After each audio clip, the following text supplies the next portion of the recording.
Hello दोस्तों, कैसे हैं आप सब लोग। आशा करते हैं अच्छे होंगे। स्वागत है आप सबका एजुकेशन चैनल पर, जिसमें हम देख रहे हैं बाल महाभारत कथा कक्षा 7। वीडियो को देखने के लिए चैनल को लाइक शेयर सब्सक्राइब कर लीजिए। आइए करते हैं इस वीडियो के माध्यम से पिछले पढ़े हुए पाठ के प्रश्नों के उत्तर को और जानते हैं आगे के पिछले पाठ के बारे में। पहला प्रश्न है, भीष्म ने युधिष्ठिर के संधि प्रस्ताव को सुनकर क्या सलाह दी। उत्तर है, भीम ने सलाह दी कि पांडवों को उनका राज्य वापस देना ही न्यायोचित होगा। अगला प्रश्न है, संधि प्रस्ताव के विषय में अंत में धृतराष्ट्र ने क्या निश्चय किया। उत्तर है, सारे संसार की भलाई को ध्यान में रखकर धृतराष्ट्र ने अपनी तरफ से संजय को दूत बनाकर पांडवों के पास भेजने का निश्चय किया। अगला प्रश्न है, युधिष्ठिर ने संजय द्वारा धृतराष्ट्र को क्या संदेश भेजा। उत्तर है, युधिष्ठिर ने संजय द्वारा धृतराष्ट्र को संदेश भेजा कि कम से कम हमें 5 गांव ही दे दे, हम पांचों भाई इसी में संतोष कर लेंगे और संधि करने को तैयार होंगे। तो देखिए, दुर्योधन तो एक भी गांव देने को तैयार नहीं था, राज्य क्या गांव भी देने को तैयार नहीं था। तो जो युधिष्ठिर है, उन्होंने कहा मुझे गांव ही दे दें तो मैं गांव में ही अपने गुजर बसर चला लूँगा, लेकिन मैं लड़ाई नहीं चाहता, युद्ध नहीं चाहता। युधिष्ठिर तो केवल संधि चाहता था। अगला प्रश्न है, धृतराष्ट्र ने दुर्योधन को संधि के विषय में क्या समझाया।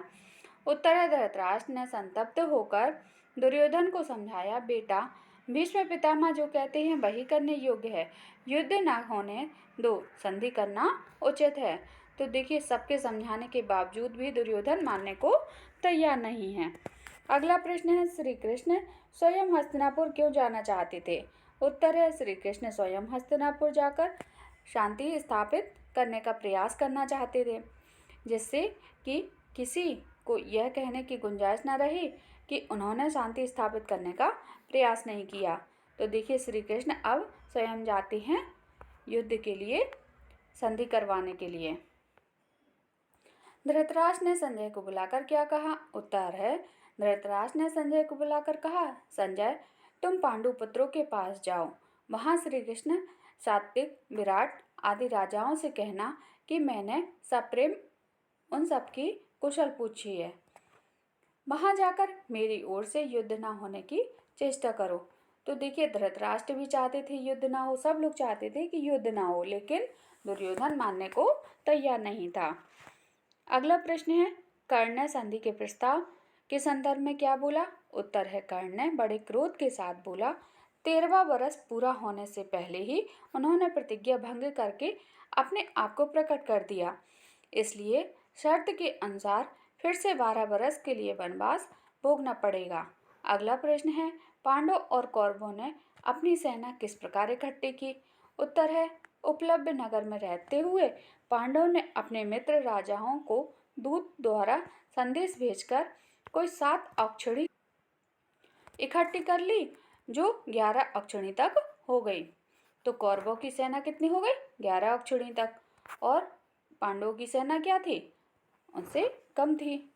अगला प्रश्न है, संधि प्रस्ताव के प्रति कर्ण की राय को सुनकर भीष्म क्या बोले।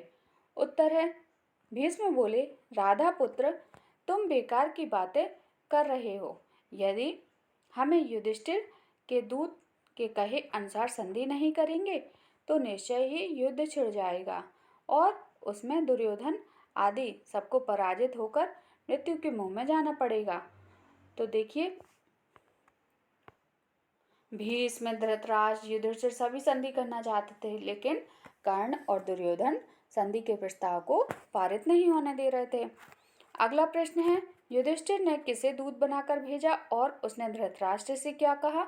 उत्तर है, युधिष्ठिर ने पांचाल नरेश के पुरोहित को दूत बनाकर भेजा।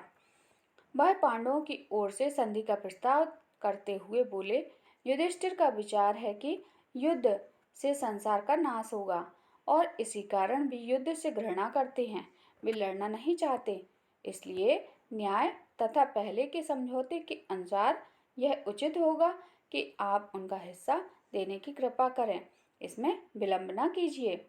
तो देखिए, जिसको दूत बनाकर भेजा उससे भी यही कहलवाया कि हम युद्ध नहीं चाहते, हम तो संधि चाहते हैं। अगला प्रश्न है, किसने किससे कहा? मैं तो सुई की नोक के बराबर भूमि भी पांडवों को नहीं देना चाहता हूँ। यह वाक्य दुर्योधन ने धृतराष्ट्र से कहा। अगला वाक्य है, बेटा भीष्म पितामह जो कहते हैं वही करने योग्य है। यह धृतराष्ट्र ने दुर्योधन से कहा। अगला वाक्य है, धर्मपुत्र मैं दुर्योधन से भली भांति परिचित हूँ, फिर भी हमें प्रयत्न करना ही चाहिए। यह वाक्य श्री कृष्ण ने युधिष्ठिर से कहा। अगला वाक्य है, बेटा जब 5 गांव देने से ही युद्ध टलता है तो बाज आओ युद्ध से। यह धृतराष्ट्र ने दुर्योधन से कहा। तो यह पाठ यहाँ समाप्त हुआ। जाना हमने प्रश्नों के उत्तर से माध्यम से इस पाठ के बारे में।